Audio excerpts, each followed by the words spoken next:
You're live. Mishmituhis, Countercut Canyon, Coyote, Sarah's Root. I believe I'm joined here by Les Hall. The Mountain Mighty people, Asasaka. I am from Indian Canyon Nation, Indian Canyon Mutsun Band of Costano and Ohlone people. We're here with Return California, and we are talking about what these listening sessions are for and about. And so we have these these printed questions or handwritten questions that have been questions that were already brought up. And so we wanted to ensure that the community heard and witnessed the questions that have been brought up to Return California and interact with them. Ask some more questions, maybe even offer insight, maybe answers, and just have this discussion.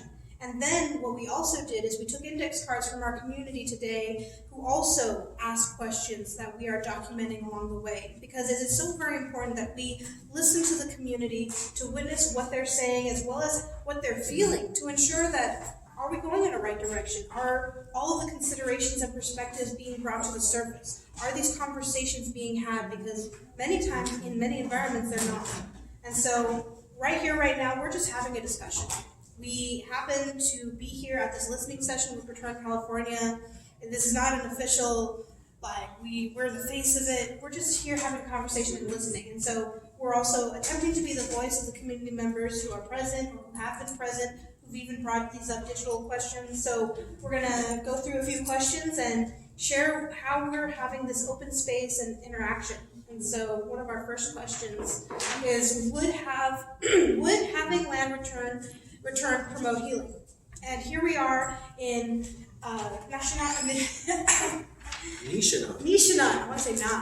Nishinan territory, where we acknowledge Indigenous protocol, where the community members who are Indigenous to this land welcomed us, where we sought permission to be here, and we had a traditional sharing of intertribal and Indigenous protocol by respecting that we are on occupied native land. And it's so very important that, first of all, we seek permission to be in these spaces, and then what does it mean to facilitate and have conversations. And so, prefacing that, given that this is a new recording, and so there were a few community members who also offered their insight. So this is how we've been interacting with it. We have stickers on it that shows more community members support it, so restating it and rephrasing it. So what are some of the things saying? Would having land return promote healing?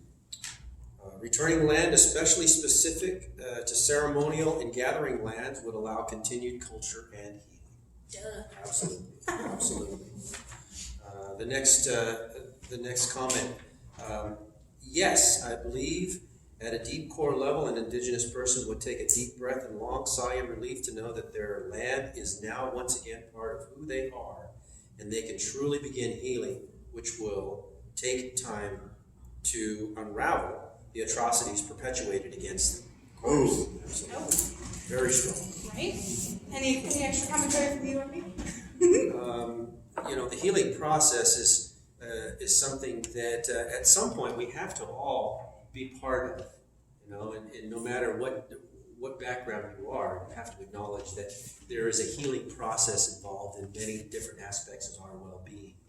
And to heal the inappropriate actions of humans toward humans that may have occurred within the last 200 years is imperative to overall healing with us as a society. Exactly. Yeah, and I'm thoroughly on board with having the land return to promote healing, because many of us suffer NDD, nature deficit disorder. Many of us have been divorced from understanding that we have an ecological responsibility to be stewards of these lands and responsible for these life systems that are present in these spaces. We need to be accountable for our decisions on how we impact not only ourselves or our community, our environment, but also the next generations. Absolutely. And so I'll also list a few more questions that were already brought up to Return California, that were brought here for our community to interact with. So we have this awesome list right here, and this was, would you like to have the land return, especially if treaty reservation rights stay intact? Of course, intact and respected, not ignored. Yes! Mm-hmm. And multiple stickers. Mm-hmm. So we have more communities, so it's not just two people. actually 4 people, and possibly even more, because I venture to say a few people stated. Any other commentary? Well, considering that the American government has never upheld any treaty that was signed into action, and especially the treaties of California, totally overlooked based on just the whole aspect of cultural and resource grabbing. Exploitation, extraction, and instant gratification for today's post-colonial settler society focused on instant gratification and disposal. Absolutely. I usually cover it. And then, would Indigenous agree to jointly govern former federal? This is checkerboard. What? My bad. Would you want to govern return federal land in joint checkerboard form, such as Palm Springs, Cathedral City, Agua Caliente reservations? I am new to learning this, so I can't speak with confidence. However, there have been a few adamant community members who voiced and expressed that this is very possible. And this is just why we need to have these conversations. Absolutely. Listening opportunities to hear emboldened community members saying, this is possible, and this is how it can operate. And these are examples and learned ways that we can engage in this. And so this is why this is so very valuable. Because I don't know, you can't, I'm not going to assume, but I venture to say might be something we're learning from, and I'm not sure about everybody else, but I'm excited to learn more about that. Well, actually, I do have a connection to this question. Legit? The Mountain Mighty people are receiving about 3,000 acres of land back from PG&E. Legit. And part of the situation is that we are entering into cooperative agreements with other agencies from within the state to manage the land, and some of those agencies are the California Department of Fish and Wildlife, Trout Unlimited, the Audubon Society, Sierra Fund, a lot of organizations that have been involved in the process with redirecting the land back to the mighty people in Plumas County, have all been part of the discussion to returning the land and proper stewardship of that land. Like it. So it's not out of the question that there could be multiple agencies involved, even if some of those agencies are not indigenous. Exactly. Allyship encompasses and goes in solidarity. That's right. And I do have some of the questions here too. So, Indigenous with federal Cali government. Would Indigenous agree to jointly govern formal federal land with California government? And then it says, if it aligns with moral values. Concept. Wow. Yeah. Rights of nature. United Nations Declaration of Indigenous Peoples, actually caring about how we impact the world and the earth and our environment, caring about the next generation. Wow. Consent culture? Sorry. Yes. You're on a roll there. Yes.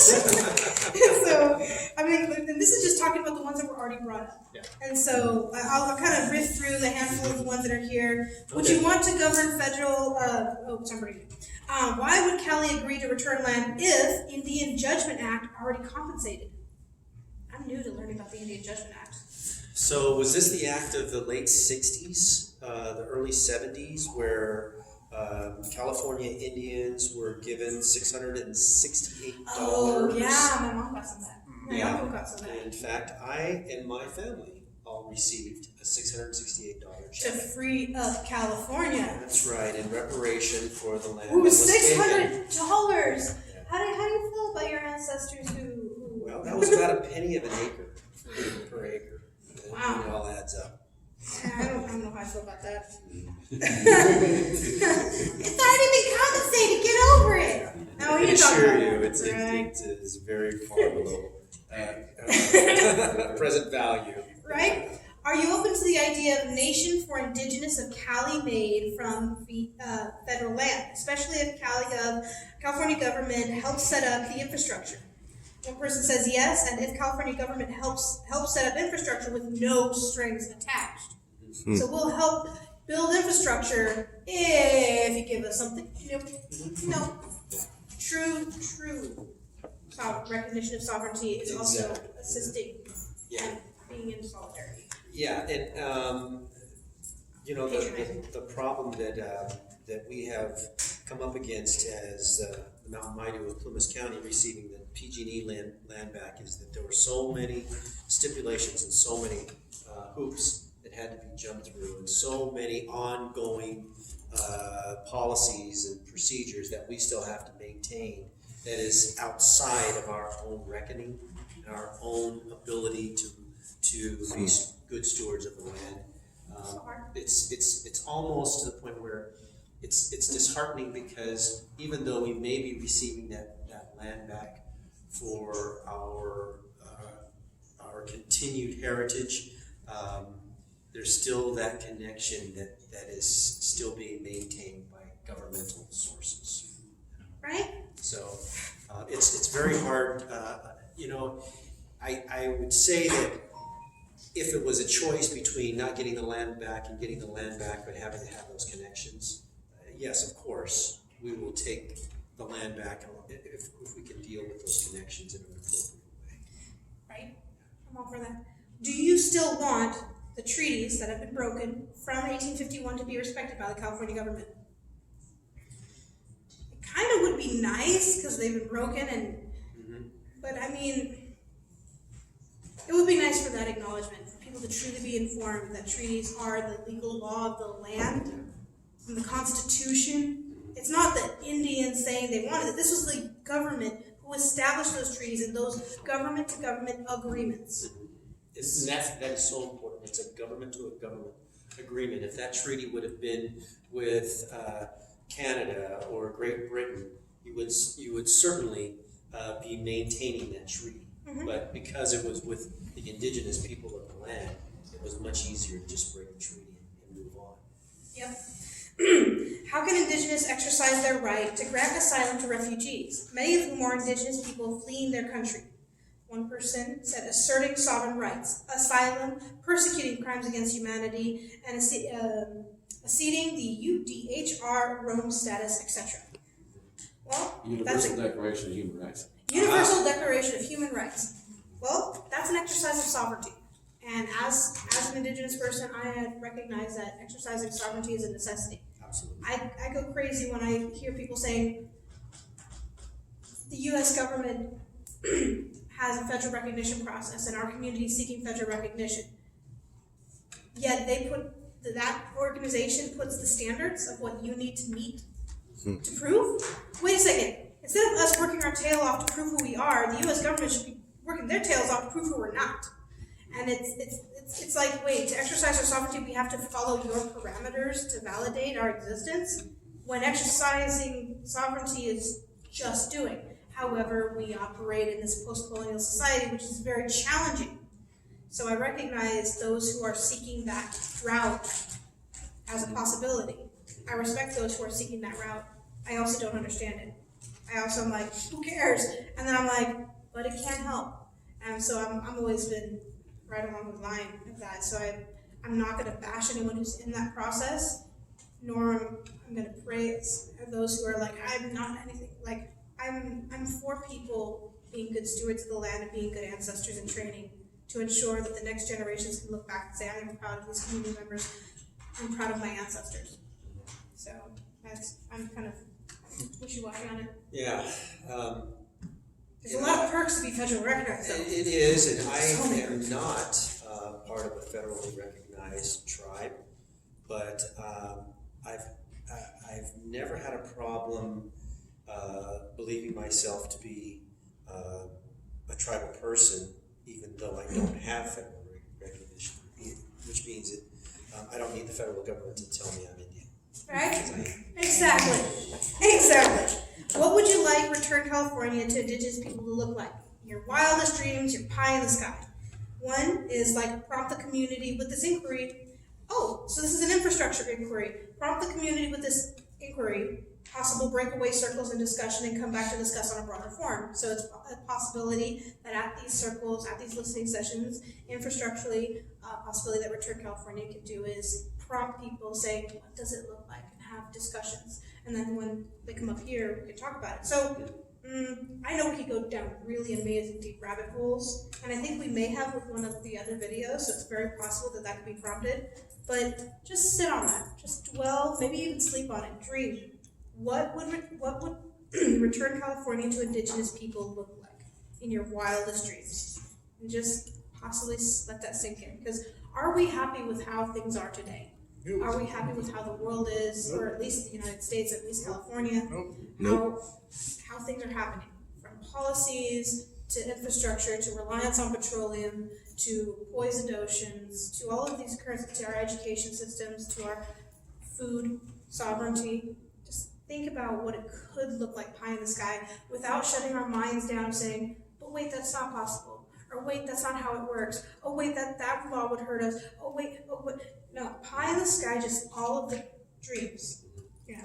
So I'm gonna race through. I want to be respectful of your time because I know we set aside a certain amount of time. How do we build capacity for Indigenous stewards? Ooh. Opening space for Indigenous peoples. I know that I am a privileged California Indigenous woman able to say that she has been raised in intertribal and traditional community and ceremony. I recognize that I get to participate in ceremony often. I recognize I'm on the land of my ancestors. I recognize that I am connected to my culture, my community, and that is a rarity today. I recognize that privilege. And I also recognize that due to my mother being who she is and the community that have afforded me opportunities, I have been able to be exposed to many things, hence the reason why I'm able to articulate myself in this fashion. I have some Western academic training, but most of it is intertribal, intercultural, intergenerational, and inspired by the ancestors. Wow. And so I recognize that. And so in that capacity is opening space, not to be patronizing like, oh, let's adopt a native, or oh, let's give them a little apprenticeship. Actually saying, if we are a business, an agency, or anything that is operating today that includes environmentalism, if it includes anything socioeconomic, if it includes anything with the next generation, anything on anything, are you including the Indigenous perspective? Do you have Native peoples part of your consultation board? Are you empowering and employing Indigenous peoples? Are you considering those perspectives, and are you seeking out recognizing the land that you are on? Are you including those Indigenous perspectives? Are you respecting Indigenous protocols? And are you empowering Indigenous community members to consider what it means to be inclusive? Because if you talk about equity, if you talk about diversity, and you don't have Indigenous peoples right there in your conversation, their voices being considered, you're automatically excluding, because you're part of the narrative of exclusion, and it's part of paper genocide, and it's part of cultural genocide. Could have said it better myself. So capacity is everything. Well said. So at this point, would Indigenous people know how to manage the land? Would they know how to manage the land? Sorry, that's sassy. Are they able to receive it at a spiritual level? Give them the rightful land and help them set it up for stable government for order. Yeah. Give us the opportunity. Right. Give us the opportunity. That's all we ask. Right? The opportunity. Because if we have that opportunity, even though the things that we don't know, we will find a way to learn what we don't know. Because I'm in that right now. I don't know what I don't know, but I know I need to find someone or work with people or become empowered to be able to do that. That's right. And so it's not that, oh, she's not ready yet. No, give me the chance so I can then go forward.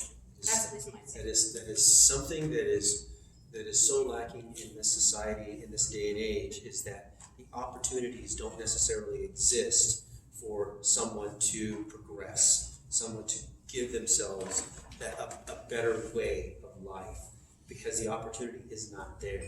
And people don't realize that there's an old saying, pull yourself up by your bootstraps. Well, you have to have bootstraps first in order to pull yourself up. And where did you get those boots?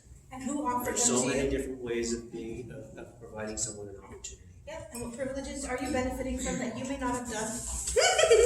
Privilege. Are there legal loopholes that may move forward the Indigenous getting their land back from the federal government? Any California attorneys working on this issue? Well, there have been people working on land stewardship, land trusts, people looking at cultural easements, people looking at various, how your community is attaining the land. Or our community has an elder who says, I don't have any financial infrastructure currently. However, I recognize that I own this land. When I pass, I want to give this to the Indigenous community whose land that I'm on. I wish I could support you financially right now. However, I can't. But I do know that it's possible that my kids may not even prioritize maintaining this property, nor I would want to burden them with all the craziness, because I think they're handling this over here, they're handling that, they haven't expressed interest, and therefore I want to give it back to the people who would thoroughly benefit from it. So that is possible. Let's see here. Are there any legal, have the Native Indigenous come together to voice how they would use this land, and the most federal land located in areas conducive to the larger communities? Well, more Indigenous community members need to share their voice and be a part of the conversation. So more conversations like this need to be had. More opportunities of witnessing what is necessarily not a part of the conversation. That's the goal of this, because going forward, we need to go forward with as many voices that are being impacted. Because business as usual in settler colonial mainstream society has been exclusive. It's like, oh, we called them and we wanted them to be part of our meeting, but they didn't express interest, so we just went along with it. We said, hey, these are the plans, we're going to go forward. They didn't express that they weren't okay with it. Maybe they only had one mailbox. Maybe it didn't even get there. Maybe an elder was sick. Maybe it was during ceremony. Maybe it was harvest time. Maybe there was limited capacity for them to even get there. All of these factors that no one ever thinks about. So doing business as usual is not healthy. To do it culturally competently and inclusive and be patient and intentional and build relationships and trust to then go forward in a good way. Come together, voice, I don't use that. Will your people be willing to teach California how to be accountable and respectful in how we kill to eat? Will you teach us your languages and help them keep them alive? I can't speak for all natives. So there are some languages that are meant to be private. There are some cultural trainings and protocols that are meant to be just only between different community members. However, we can familiarize ourselves with truth and history by becoming knowledgeable of this. I, by no means, am a master of all this knowledge. However, I know more than the average bear, and so therefore I try and educate along the way. I create educational resources. I connect with community members who are emboldened, empowered, and fully passionate about continuing this work. And so with language revitalization, I encourage people to try and learn the languages that are available and or work with people that are trying to learn the language back. Or if maybe they don't have that, there are ways that we can teach our protocols. What does it mean to come in a good way? How do you offer a good offering to a community member? Like the whole entitlement, like, oh, I'm going to go to that territory because I really want to have that gathering over there, and it's on like August 10th, and oh wait, I learned I have to ask the native peoples, I don't know, maybe I'll ask them, I'm still going to do what I'm going to do. Slow, intentional work and relationship building. Learn what it means to ask permission. Is it okay for me to be here? And in this opportunity that I have to hold this space and hold this gathering, how best can I be a resource for your community to voice some of its needs, given that I have the opportunity to be here? Like, I got to work with Lila June Johnson when she came up into Miwok and Ohlone territory at the Pioneers Conference.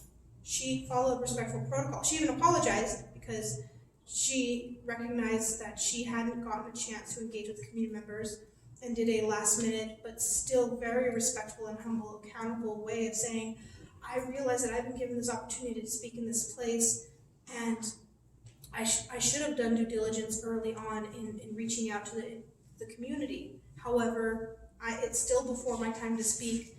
Please let me know, one, is it okay for me to speak in this space about these current issues? And is there any way that I can utilize my voice as a platform to amplify your voice as a community? And then she spoke to the community, and I was lucky enough to be present there. And then she reiterated these statements back to us. And as she did such a beautiful job, we're like, yeah, go for it, say that on stage. And she goes, you know what? These are your words. I want you to come on stage with me. I was like, okay, cool. The two other community members were so proud and happy and just shy. They were almost like, you want us on stage? I was just sitting here like, yeah, I'm used to it. But I've been thrown into that scenario, and I'm recognizing that was a beautiful moment. Just witnessing community and hearing community and allowing the community to speak their truth and their voice and recognizing and humbling oneself in that position. Because yeah, cool, she got to speak at a conference. Awesome. But many times we're like, oh, get to speak at a conference not on my homeland. And so it's always interesting about that. And so I'm going to zip through. Half of California is owned by the federal government. Science is now backing up traditional ecological knowledge. What a concept. Cultural burns, because fire is healthy. Fire ecology and fire mimicry. And all these other fun stuff. Upcycle, recycle, use everything. Ow. You're not entitled to just exploit and profit? Could your people write a curriculum to mainstream into schools so the Coyote woman can move forward as she wants to? What? Sorry. Indigenous California curriculum. Indigenous curriculums around everywhere are necessary. Because, think about Sacramento is different than San Francisco, is different than Shasta. The indigenous peoples hold the wisdom and knowledge of these territories. From the seasons, to the ecological knowledge, to the medicine, to the community, to the ways of life of how we are stewards of these lands. Having indigenous curriculums teach about the history of the land, the geology, the geography, the commonality of our wisdoms, our indigenous science, indigenous technology, indigenous pedagogies, as well as ways that we can yield insight to go forward, as well as focusing on honoring truth and history, especially of the negated and dismissed genocide of indigenous people. The waves of genocide of indigenous people need to be brought up to the surface so we can look at it. We can't just say, get over it, it's over and done with. It's still happening because we actually haven't talked about it. And so when it comes to indigenous curriculums, there is a coalition focusing on California indigenous curriculums and attempting to meet the California academic standards and offering capacity to indigenous communities to be in charge of their own intellectual property rights. Because many times what happens is indigenous communities do create a curriculum and try and propose it to the districts. And then the district says, well, that's kind of cool, but it's not up to academic standards. Sorry, no. It's like, what does it mean to operate from the inside? To gain access to those loopholes, to gain access to that insider information, to then allow it to be applicable and broadly shared. It's a necessity. You're going to run next? Yeah. Okay. Yep, commitment. Yeah. Thank you for being here. Deep appreciation. Thank everybody. Thank you. Thank you. So yeah, anyone want to sit up here with me? White rabbit. It's so funny. We can Well, bounce I back. gotta be the only Indian in here. You're not the only Indian here. I just gotta put you on the spot because it's fun. All right. Could your people, where can we hold records of properties held in trust of indigenous people when we're done with the land? How do we make, one person said, how do we make a record of homes with an open door policy to tribes? I do want to offer insight that we both benefit from open door policies. An open door policy is that sometimes community members who may not have resources or, let's say, financial contributions to offer to build capacity or financial contributions to, like, let's say, Segurite Land Trust, which is helping Native peoples buy back land, that when having an open door policy is saying, I recognize that I have this house, I have these assets, my door is open to you to come stay. I bet you've stayed at a few places who are down for the cause, and I have too. And that's beautiful. And I think it would be really, really great that if there were community members that had opportunities to create an infrastructural playground or some sort of website or some sort of space where people of like-minded capabilities come together and create a space where it's like, oh, it's kind of like, I had an idea of like mixing Airbnb and kind of like the Uber Lyft kind of environment of, I have an open space where I got an open couch. I would love to stand in solidarity with indigenous people. So if you're going to a rally, you're going to Standing Rock, or you're a water protector and you're going to run for salmon with Shasta, or you're going to stand for Mauna Kea, or you're going to stand for these other indigenous rights that, well, I want you to know that my home's open to you at any time, or fundamentally in a respectful fashion. And so therefore, having community members ready and willing to make that opportunity available. Because that's a great idea. I'm already doing the work, doing all this stuff. I can't build the infrastructure of what a website looks like. So yeah, and we benefit from that. What is the definitive what is the definitive piece to success, and how will it be legally implemented? definitive piece to success, legally implemented. Well, I don't know all of the laws, and I don't know the exact definition of success. I do know that to fail is to not try. So fundamentally, us trying, us doing, us taking action can possibly lead to success, could possibly lead to opportunities, or at least, at a minimum, growth. Growing from learning from mistakes, or growing from learning from opportunities. So, this is why it's need to be talked about. As a Maiden Summit consortium, there are other landowners, not just federal, that will be willing and capable of giving land back to tribes. PG&E is being directed to give land away due to bankruptcy. There have been private owners willing to give land back. That is huge, because what does it mean to consider that? Not just federal land, but private. So what if Return California is continuing along this path, more Indigenous peoples get on board? I'm going to be totally presumptive of that if it's still going in that direction as more community members offer their perspective. But if it were, and federal gives back native land and private, there can be spots of other places, and it would be governed by Indigenous peoples. And it could be a consortium. Private land. Private land. Willing to give back to Indigenous peoples. So let's pretend the chunk is on that map and it's all federal over here, but let's say there's spots of like thousands of acres closer to the Bay Area. And you see spots popping up.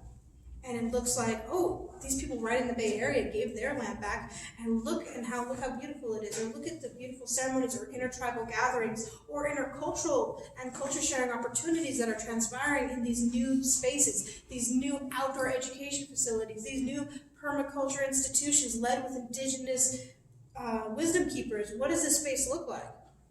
It's all possible. And so, I feel healing from the Indigenous is paramount for them to receive this land, professionally facilitating healing circles on a regular basis. That's one of these are fundamentally the cards that transpired today. This is really beautiful. Would the tribes consider co-authoring a constitution for the nation of California? Good question. That's next. See, these are awesome, amazing ponderings that I myself couldn't have brought up. The Return California community probably never had a chance to think of. This is why these are necessary, because these perspectives are being brought to the surface. It's like, wow, these are awesome. Would the tribes be willing to inform on moral values? Wow, the rights of nature, UNDRIP. What does it mean to have an ethical, sustainable harvest of integral recognition that these living systems are being impacted? So people with the vegan agenda wouldn't actually have the moral high ground. Sorry, I gotta inject some humor there. Indigenous protocol, seeking permission to go on land that hasn't been ancestrally stewarded by your family for generation after generation after generation. Wow, that's like knocking at a door and asking to borrow a cup of sugar. Oh wait, we do that. Wait, we knock on a door to ask for permission to borrow a cup of sugar, but we don't acknowledge the native peoples whose land that we're benefiting from. Okay.